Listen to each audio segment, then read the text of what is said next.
शेतकरी बांधवांनो, व्यवसायासाठी कर्ज योजना करण्यात आलेली आहे। सरकार आहे हे नवनवीन योजना आपल्या शेतकऱ्यांसाठी साकारण्यात येतात। या 3 योजनेतून मिळणारे व्यावसायिक कर्ज पहा कोणते आहेत आणि योजना किती लाखापर्यंत कर्ज हे मिळणार आहे।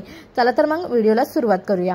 व्यवसायासाठी कर्ज योजनेच्या माध्यमातून व्यवसाय करण्यासाठी शासनाकडून कर्ज उपलब्ध केले जाणार आहे।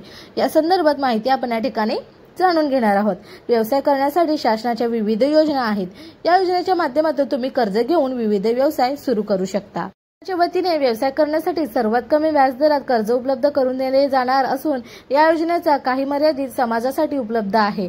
महाराष्ट्र राज्य विकास महामंडळाच्या विविध कर्ज योजना खरे तर ओबीसी युवक महिला यांच्यासाठी राबविल्या जात आहे, पण या योजनाची माहिती नसल्याने या योजना कागदावरच आहे।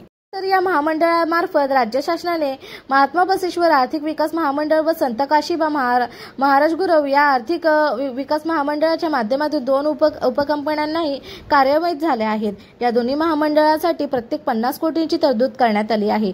मार्चपर्यंत ही रक्कम सर्व व्यावसायिकांना वाटप करण्यात येणार आहे।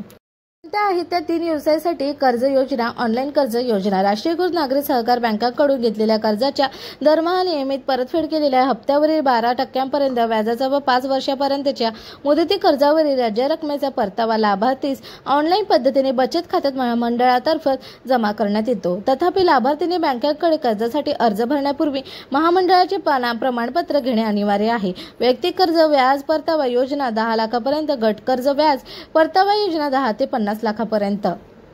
गुरुवली लिंगायत समाजातील गुरुजींनी योजनेच्या अधिक माहितीसाठी व ऑफलाईन कर्ज योजनेच्या अर्जासाठी ओबीसी आर्थिक विकास महामंडळ, 2रा मजला, डॉक्टर बाबासाहेब आंबेडकर सामाजिक न्याय भवन, शिवाजी हायस्कूलच्या खोडकापूर, छत्रपती संभाजीनगर येथे कार्यालयीन वेळेत संपर्क करावा।